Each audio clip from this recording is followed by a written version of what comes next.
Welcome to Thriving in Multifamily, a visionary podcast brought to you by the Multifamily Media Network. Join in as we explore motivation, inspiration, and engage in thought-provoking conversations. We provide actionable ideas to help you establish a solid foundation to achieve your career goals. I am your host, Lissi Daniels, and I'm excited to bring you inspiring stories that will empower you to reach your full potential.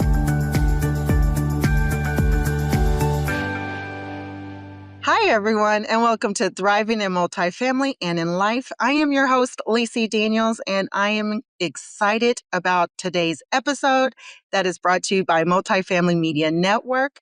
So today's guest is someone who leads with both heart and fire. Anissa Faust is not just a leadership coach. She's a third-degree Black belt and the powerhouse behind Love Wins Collective.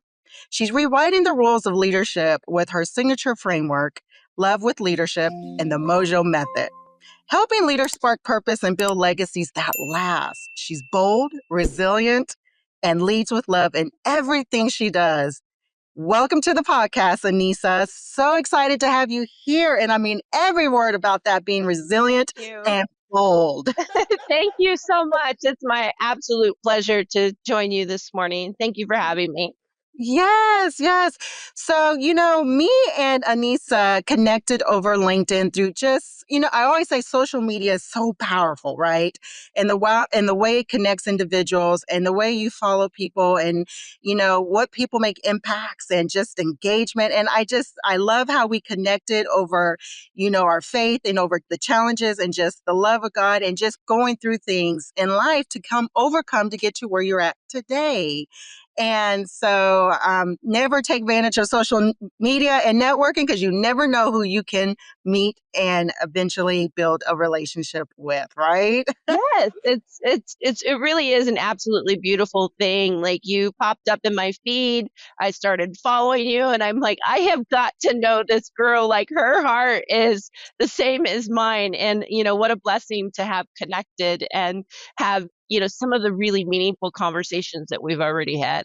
Yeah. And so we're going to dive in today with that and know all things about Anissa and have a little bit of fun. So let's go ahead and just get started. And I already had my cup of coffee and I was sitting here now a little water because I don't know if you want this energy a little bit more revved up than what it is. So tell us about what Love Wins Leadership means in action. Oh, absolutely. It's heart-centered, soul completely. It is putting people first, product second, and really leading with intention and purpose. I always say there has to be a why behind everything that you do. If there's not a why, if there's not purpose, it becomes mundane. It becomes monotony. It becomes something that you don't even recognize. You're on autopilot. So everything that we do, there has to be a purpose behind every move that we do, every day that we wake up. Why are we here? Who are we here to serve? Who are we here to impact? And really, that is the ethos of Love Wins Leadership. I love that. I love how you hit three different things that really, touched on as the why, right? The why behind what you do, because I truly feel people miss out on that. They don't understand what that why is when they're in the midst of whatever struggle. But also the serving part, because it is a servantship at the same time, and the impact you made. Those are three key points. Oh, I love that with how you put that into order like that. So you describe yourself as the mojo maker. I love that. I love how you said that. What does mojo mean to you in leadership? Oh, And how do yeah. you reclaim it when you feel like you lost it? Because trust me, I've had my moments where I feel like I lost my mojo. Like Yeah. really. Yeah. I mean, and I absolutely have as well. Throughout the tenure of my career, there's been highs and lows, and we all need to reset. We all need to reset in our personal and our professional lives. It is so easy. I mean, the world is a stressful place. life can be extremely messy, but it's also absolutely beautiful. And it's important that we stop and ground ourselves again. The Mojo thing is, first of all, that just makes me smile. But I carry this. I have this little picture actually on my desk. I don't know if you can see it.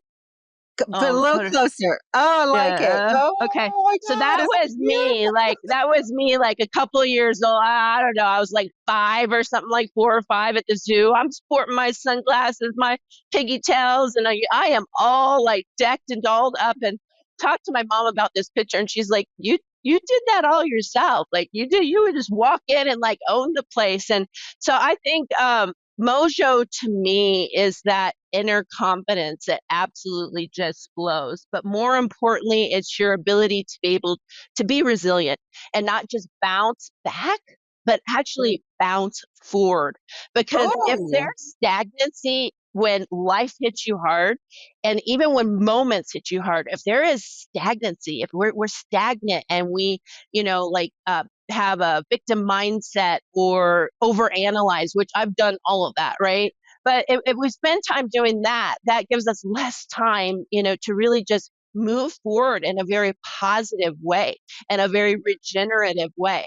So I look at somebody with Mojo as somebody that not only has that, charisma on the outside, but it's really being manifested, from the inside. It's the beliefs, it's the conviction, it's the mental mindset that says, hey, I'm gonna that that adversity that you're giving me today, I'm gonna like wink at it, and I'm back at you, right? So that's what I see as Mojo, as well as just being a very empowering leader as well, somebody who can impact others in a positive way. I love that. Oh my gosh. I love how you said bounce forward instead of bounce back. Oh my God. That is just an amazing phrase because it's true. Why do we want to bounce back? Back is what, we want to leave that in the past. Forward is what springing and refocusing and resetting. And I love the way you put Mojo as that resetting way because it makes you feel like you're doing something right within those small wins and you're learning to move forward through whatever that you're going through in life. I tell you, I need you as my daily coach because, yep, that's what you are. Because just right now, you've done hit some things that I'm like, okay, I need to bounce forward. I need to, and I think that's important because when you feel good, that's that mojo, right? When you feel like you are that's amazing on Yeah. that. So, I I think of it as like, have you ever felt like you're doing something and you like maybe you're in a meeting, right? And you're presenting, or anything, but you feel like no nobody else is in the room. It's flow. It's flow. That's what it's flow. It's not hard. It is not stressful. You are centered. You are grounded. You have belief and conviction. And it's all about how you can impact the world positively and exponentially. I love that. It's all about the positive impact. I'm like on this big journey mission of just providing positivity because I think we miss out on that, right? I think sometimes people in that trajectory, like they get stuck in the norm. And I'm like, no, we need more kindness, more love, more positivity out there in this world. But at the same time, you're 100% right. When you are in a position like with speaking, I know I do that. When I come back on that stage and I'm speaking, it's like, woo, it's all in you. It's that passion, it's that fire that's driving you. And I totally agree with you on that. So, Even though you may have been completely straight, because people ask me all the time, like, "Oh, you don't get nervous." I'm like, "Are you kidding me?" Like, I still get. Oh my goodness, I have my butterflies. I have to get them to fly in formation. I'm doing my power moves and my box breathing. You name it. I'm doing everything, and that positivity thing too. If you, I really just want to touch on that really quick because I think there's a fine line in between positivity and toxic positivity. oh, I agree with you. Yeah, Agree. and it's really important to to do those check-ins with yourself, right? And be real with yourself. And it's like, am I trying to mask something? Am I trying to, sometimes it can be that vehicle, right? Like an affirmation or something can be that vehicle to get you to that positive mindset. But other times we have to be careful, very careful about ensuring that it's not covering something up that needs a little bit deeper digging. No, I agree with you 100%. I think that's the journey, like when you are, where I say take your mental health very, very seriously, especially if you are dealing with something and you're trying to be more than what you're not. Yeah, that positivity can be a cover up, and that means you're overly doing it. And so I can relate to that and resonate because I am a very positive, natural individual. So sometimes it can come as overly, and at the same time, like, no, that's just my natural, that's just who I am. And then there's people who are really trying to pull it together, but they got other underlying issues that is going on that no one even knows or meets the eye of it. So at the end of the day, you've got to know the difference and have that fine line. And that's why I said therapy is always 100%, pro advocate for it. And it's important just in my own personal story. But yeah, on that I note, agree. I'm with you. It's been game changer for us, my family. yeah, yeah. So let's kind of tap into that in your story because I know you have deep grief and growth within that. And so how did that unravel all of your businesses or your adventures in that journey for where you're at today and your philosophy of everything? Absolutely. I mean, all of it has been completely unexpected. And my family, myself, my boys, I have two teen boys. They, yeah, we experienced some pretty extreme trauma. About it's a little over 3 years ago. We lost my husband unexpectedly. He died of a widowmaker heart attack, and it was completely unexpected. He was, beautiful man, 44 years old, healthy hockey player, engineer, CrossFitter, you name it. And it took us all by complete surprise and obliterated our world in a nanosecond. And so really, I'll tell this story because I think this is where my mindset got cemented, right? And even though I didn't know really what was going on, because when this happened, I was in another state, so I had to fly back. And people can look at that and say that was horrible thing or curse or whatever. I choose to look at it as a blessing, and the reason why is because was flying back and in a little nightmare, and I was literally pinching myself like physically, like, is this really happening? Is this real? This couldn't be real. Like, this doesn't happen. And but then I said, okay, if it is real, okay, deep breath, right? Um, I do not want to give my boys a second story. I'm going to walk in and I'm going to let them know I'm going to pick up where Greg left off, right? Like, we're going to be okay.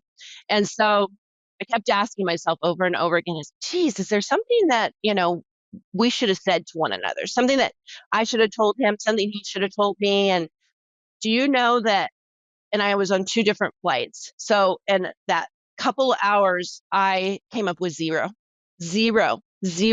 regrets. There was nothing left unsaid, even though his death was completely unexpected. We loved each other that deeply. Um, so I thought, wow, I'm going to continue on with that. And I felt blessed for that. And so of course, took me a while to kind of, you go, the stages of grief are not linear, as we know. They are Exactly. erratic and all over the place. So I had a lot of anger and a lot of, analyzing. But at the end of the day, family, community, the karate community, the property management community, hockey community, all just there was no hiding for me, even though I wanted to kind of hide and shelter or whatever. There was no hiding because the love of the community was so overwhelming, and in the end, love won. And that's where Love Wins Collective was born from, because I believe that love wins, not only just for yourself, but for others, from others. And it has, in my life. I was blessed with a 22-year love story with my husband, two beautiful boys. And, as I went through the grief, and we always, anybody who's had adversity and loss will always be grieving, right? That's a hard thing to stare in the face. I didn't want to accept that in the beginning. If it would have been up to me, I would have loved to push a fast button that would have gotten me through all of that. But the fact is that you got to face it and you got to feel it and you got to go through it. Yeah, You know, it's an extremely hard thing. But through that journey, I recognized that not only was I changing and evolving and blossoming as a person, but I was as a leader as well. I was becoming more authentic, more vulnerable. And as a result, that was impacting, the positive impact that I had on others. And so I noticed that there was this huge parallel in between that heart centered mindset. And, we are here to have impact today and, circle of influence, circle of control, making the best of every moment. And that's really where I discovered that there was that huge parallel of where my grief journey and where we're at, with this evolving business of exactly. Love Wins Collective is the business, and there's three arms underneath it. Love Wins Leadership is where my focus is right now, but we will also have a foundation and a inspiring merchandise line. So I love how you articulated that story. It was so beautiful because you took something and now you have something beautiful to keep growing with it, to end a legacy with it. And I completely understand when it comes to like grief. Grief, everyone deals with grief differently in their life. When I lost my father 6 years ago, he was my soul, my heart. And when you deal with that, it didn't come until the after effects that I had to deal with. And now it's full circle back in his hometown where I'm back in his own house with my grandmother oh and my rebuilding all that. goodness. Memories flood, things flood up. And then I lost my grandmother a year ago. So, yeah, a year ago come June, July. And so I I was healed in a sense with her because it was almost like she brought my dad back to life for me in a sense, because in that presence of who she was. And so at the end of the day, I totally can understand it's never a cut off moment, it's never an overcoming moment. It is just a day by day moment and knowing that they're always there with you. And in that moment and now where I'm at, I always feel like he's still here presently with me and that's what keeps me going. So I love how you said love is everything and you articulated it very well, and it is an inspiration to others to let other people know that down the line. So Yeah, and live your life and love deeply. And because love will always win if we keep that first and foremost in everything that we do. Um, yes, I remember you sharing that story with me, and that's very hard, like one after another. And I think like the the term like, oh, they'll always be with us, like in the past, like before this happened to me, I thought, that always, it sounds cliche, right? It sounds like, okay, well, is that really true or whatever? It's not until it actually happens to you that you're like, you believe it to the depth of your soul because you feel every part of it. Even the word legacy is kind of like cliche. You don't feel it until you're immersed in do. And now I recognize that I am not only honoring him, but I'm also building a legacy that is meaningful and profound and will have everlasting impact. And that means something. And that's something that everybody has the opportunity to do every yes, day, just in their interactions with people. How do you leave people? How do you leave that interaction? How are they going to think or feel differently as a result of, having an interaction with you? I love that. It's leading with your heart. And I think that's the one biggest component that we miss. But at the end of the day, it does win. And so you are collectively got it all that mapped out. And it's very admirable because there's people even to this day still trying to figure out that and how that works into their trajectory of that. Okay, so I want to tap in because you said you are a third degree black belt. Okay, like no messing with you, Anissa. Oh goodness. Oh, Oh God, I love goodness. it. How has martial arts influenced the way you navigate a conference when you're speaking, or even a boardroom? Oh wow. 110%. And so I can't, I'm such a huge advocate of martial arts. I actually started, well, in August, it'll be 12 years, if you can believe that. And I started as a result of my son, who was 5 years old at the time. His name is Braden. He's my intern as well now. He's an entrepreneurial business genius. And it's his birthday today, too. So happy birthday, Braden. Happy Love you. birthday. But it started because he was just a beautiful little hot mess, and we needed to kind of get things roped in before he got kicked out of kindergarten. So I started him in there, and I sat back. In my background, I used to do a lot of dance, ballet, tap, jazz, all that. Sitting back, and I thought, wow, this is really beautiful, like the choreography and everything. So I'm like, okay, yeah, sign me up. But I didn't know it came with all of the other, the self-defense, the, punching, hitting, kicking, and all that, which is obviously, the foundation of what martial arts is being able to, defend yourself and all of that. It has saved it literally when, we lost Greg, it saved my life. Martial arts is not just punches and kicks and all that. It is discipline. It Yep. is commitment. It is being able to self-regulate. It is having that belief, that confidence, that conviction. And that has my resilience muscle has been also built over the last 12 years. And so I will say that, I knew that martial arts and the things that I've learned and self-defense over the last 12 years will save my life and can save my life without a doubt. Physically, I had no idea what it would do for me mentally until that moment happened. And so I think that extremely had a profound impact on my ability to be resilient.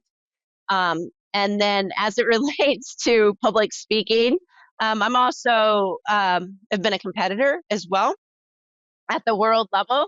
And so I tell you, there's nothing like getting in front of judges and, hundreds of people, watching you. That's where you find the flow, right? And like I said, so that's where I kind of came up with the power move. I do that little Wonder Woman move. There's like a physiological response with that. Slows, gets your heart rate slowed down, do the box breathing. I always have a positive affirmation, like mine is it's the hard that makes it great. It's the hard that makes Oh, it great. It's the hard that makes it great, because if it were easy, everybody would do it. yeah. But Yeah. so when we look at obstacles that come our way, it's like we can look at it and go like, I can't do it. It's too hard. Or, whoa, it's the hard that makes it great. Let's try something different and see what it feels like to accomplish something that you've never accomplished before.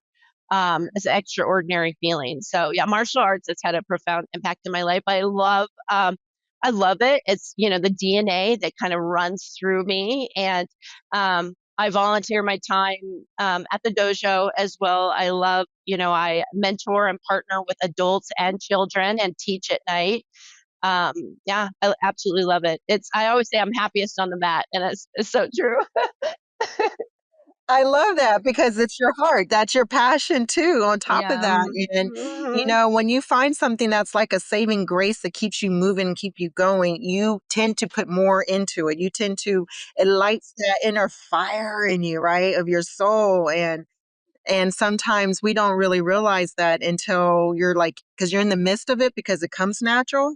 And then when you sit back and you reflect on it, you're like, wow, that's really that does it. That's It it. is. Hey, girl, Yeah. I have to share with you, like, like I said, when I was after, Greg died, I didn't want to leave the house or whatever. I was like, just, grieving. It was anguish. And I knew I needed to find my way back on the mat, but that was going to take a lot of bravery as well. And I felt like I had just like a big W letter on me that said widow, and everybody, was kind of looking and, felt sorry for me or whatever. And that was a hard thing in itself. Yeah. But the day that I decided to step back on the mat, which was probably about 2 months after, it was the best decision that I made. And I tell you, and I didn't care that I was literally crying on the mat as I was throwing punches. There were tears just flowing from It was my a face. release. It was a And release. I Yeah. was in company of family that was like, and I feel that way with all my family, my property management family, that I can be vulnerable. We can all be vulnerable. We can be real, right? Like I let those tears flow and I didn't care because that's what I needed. And I had the support of the friends and the family that understood that and wanted to be there. And, and so, yeah, I encourage anybody to pick up, well, I mean, martial arts is pretty badass, right? But anything, whatever your thing is, whether it's Yeah. yoga or what, yoga is amazing as well. Like whatever it is, walking, nature, like I love hikes and all that, but even if it's just what crossword puzzles, what is that Whatever. thing? Yeah, what is that thing that just dissipates your worries and helps you to just reset? Because when I'm out on the mat, I don't think about, deadlines that are due and, dry clean that needs to be picked up or, bills that need to be paid. I am in the moment and it's a beautiful thing. And I encourage everybody to find that thing for them. Yes, find what makes your heart go. I tell you, I am a big outdoor nature person, which is so funny because I never thought I would be, but I come to find that it's very therapeutic. So I do love to do a lot of walking. It gives me the sense of nature and being in tune and being able to quiet out the noise and just be focused. And I'm just in my world. And that's where I think sometimes I get my biggest inspiration and creativeness comes from. And I draw off that. So I totally agree. Like, encourage someone or anyone out there to definitely plug into something that gets this lit up and stirred up and move on, and Yes. in that process. So, what's been one of your biggest lessons in building Love Wins Collective from the ground up? Boy, that's a heavy question. Um, my biggest lesson has been, get this, to let go of perfection and expectations, Gosh. right? And fear, because Yeah. transitioning from, and I've been in the corporate world and on that side for 25 years, multifamily, and I've always had these little embers, flickering in my head of doing my own thing. Like for years, it's been, even a decade ago, I tried it, and then I was like, oh no, what am I doing? And then like back into the corporate world. Um, so it's always been there, and it was a culmination of this, and just feeling the things that were happening in my life. It was time. I had felt a huge calling. There's a lot of courage that's needed with that as well. And whenever anybody tries something new, it's change. Yeah. And I talked about the stages of grief earlier, and the one thing I've really immersed myself in learning about, you know, is the Kubler-Ross change curve model, which is actually derived off of the Kubler-Ross stages of grief, and it goes over all of the phases of change. And so I actually was experiencing all those, phases of change when I decided, hey, let's transition into this entrepreneurial journey. And so with that change came those, those thoughts like, hey, there's even a little bit of imposter syndrome here. Yeah. It can creep up. It's not pretty, as well as fear, as well as shock and doubt. So it's a constant resetting and going like, hey, we've got to let go of that, let go of any fear, having that faith and conviction and trying different things on for size and not having pride, right? Like it took me 5 hours to create my own reel the other day, and it is mediocre at best. Like, but but I can laugh at it and go like, hey, I'm learning. I'm scared to death of doing like videos, like recording videos because of this perfectionism thing. But I'm like, I'm gonna let go of that, and that's a challenge, and it's a hard that makes it great, right? So that's kind of where I'm at right now. That's the biggest lesson is like when you take on something new and a new journey, give yourself some grace. Give yourself some grace to make the mistakes because the mistakes aren't mistakes. They're fail forwards. It's how we grow and it's how we learn. I was with my trainer yesterday and oh boy, like I got injured a few years ago doing a box jump. My whole front shin bleeding, everything still numb and everything. So like last week he said, okay, we're doing box jumps at our workout. And I looked straight at him and I was like, not today. So it was like a little bit of a standoff, right? A little bit uncomfortable. So yesterday I went back for the workout and he's like, he stacks up these foam, we call them air shields for kicking. He stacks one up and he's like, okay, he incorporates it in the workout, the circuit, and he's like, jump over it, and you're gonna do your farmer carries and lunges and all that. Then he stacks another one, right? Jump over that. Okay. Then he stacks another one and I'm like kind of struggling jumping over that, but I jumped over it, right? Eventually I'm jumping over it fine. And then guess what he does? He takes the box that I wouldn't jump over the week before. He pulls it out on the mat and he puts the foam pads next to it. And guess what? They were the same height. Ah, And he says, you can do so much more than you think then you can what you do. realize. So that is the metaphor for what I have learned over the last couple of months in growing my business. I decided I'm going to do this. And then I said, I'm going to be a student, right? I want to be the learner. And I'm going to put all the expectations aside and I'm going to learn everything there is to learn about entrepreneurship and running a business. And that's my starting point. And then I'll build from there and take my time because I am like you, Lisa. My mind is creative. I'm that visionary change agent. I love change as well. So it's squirrel, like easily distracted. Want to create new things all the time. So for me, it's been a lesson of really savor every moment of the journey. Let Yes. go of that perfectionism. The flaws are beautiful. It gives character and life and breathes that into what you're doing. And let go of fear, surrender. I have a good friend that told me that a year after Greg died, I was just like, oh, overwhelmed with, couldn't quit crying. And something told me to call him. And ironically, we had kind of journeyed together in grief because he was in an accident and lost his leg, like literally had to have it amputated. And so we both had just lost something very different. Like I said, well, grief shows up in so many different ways.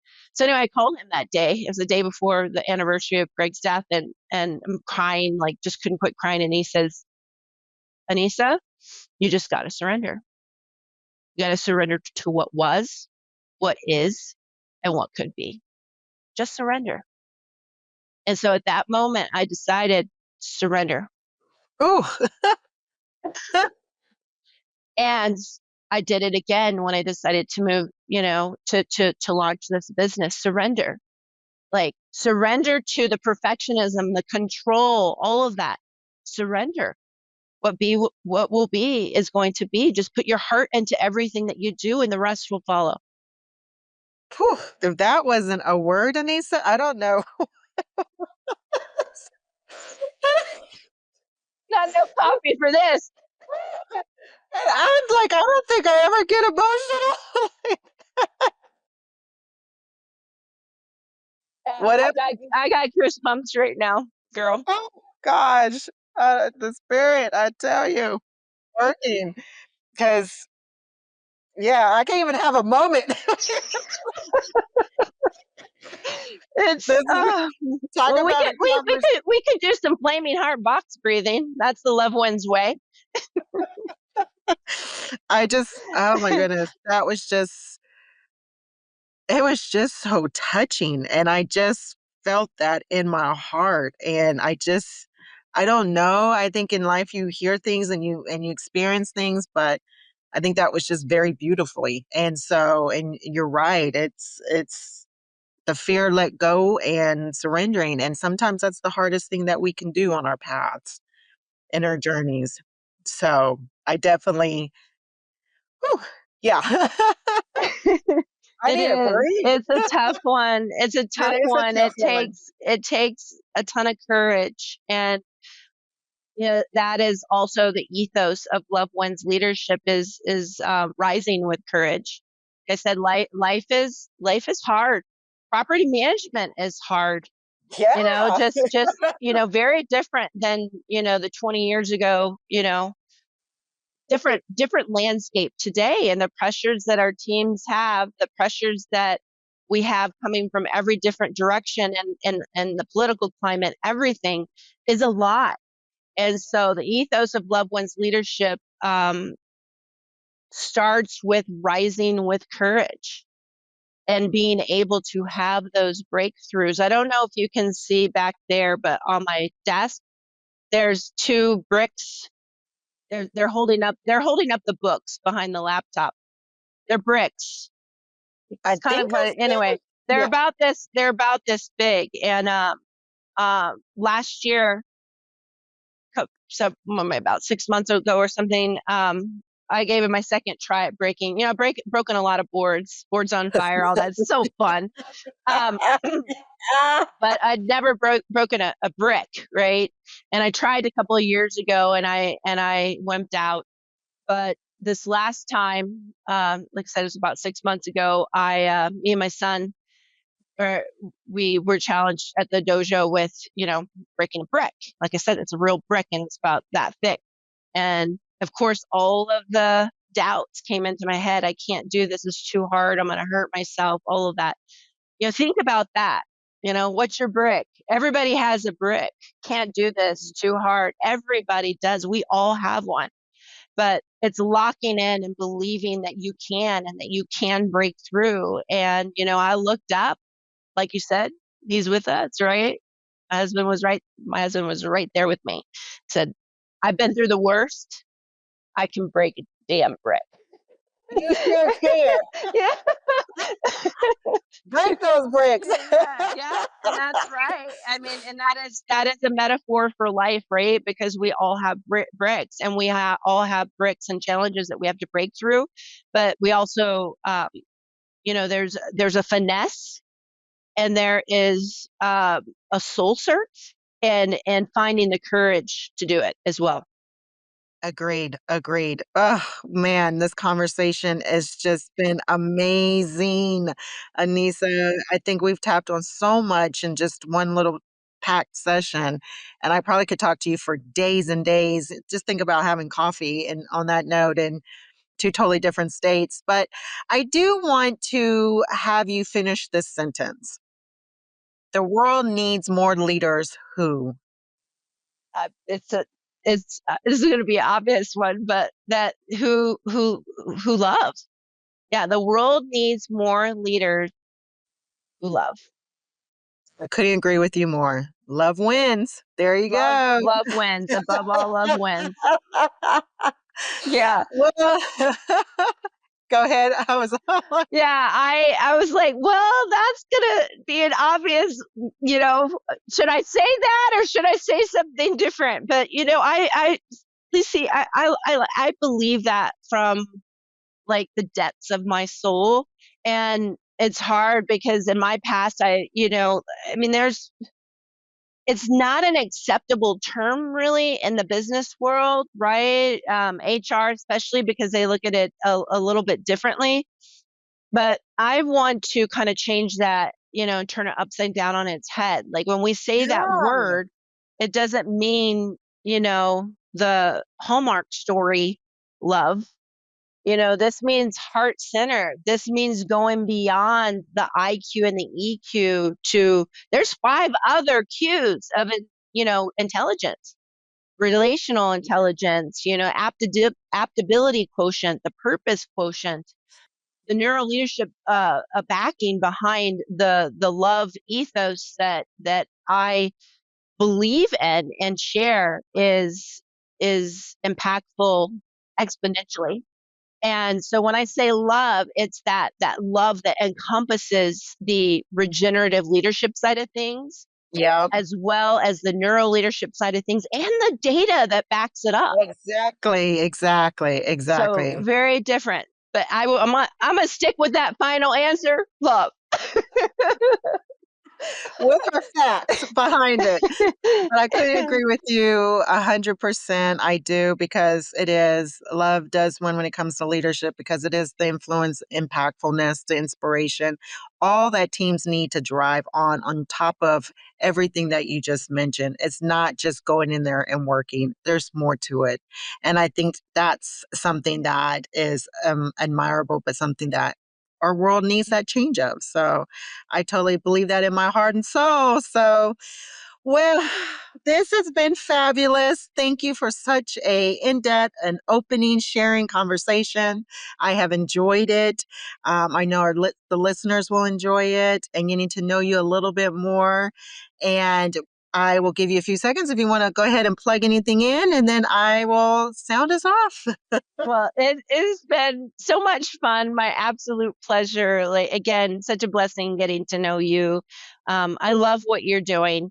The story you told about adding the thriving. So you're thriving in property management, but also in life, Yeah. right? Yeah. And I feel everybody in this lifetime deserves to feel that. And that when we have that conviction, belief, and that resilience factor and lead with heart, we're thriving Yeah. together. Agreed. And So I will leave thank you. you. Thank you so much for the opportunity. I really appreciate it. No, thank you for joining. It's been a pleasure. It's been my pleasure. Until again, everyone else out there, I want you all to stay visionary. Talk to you guys soon. Bye. Thank you for tuning in to Thriving in Multifamily, a visionary podcast. I hope our conversations have inspired you to act and achieve your career goals. Remember, the key to success is to continue learning and growing. And as always, stay visionary. If you enjoyed this episode, please like, comment, and subscribe. Visit multifamilymedianetwork.com to learn more about our industry podcasts, thought pieces, and sponsorship opportunities.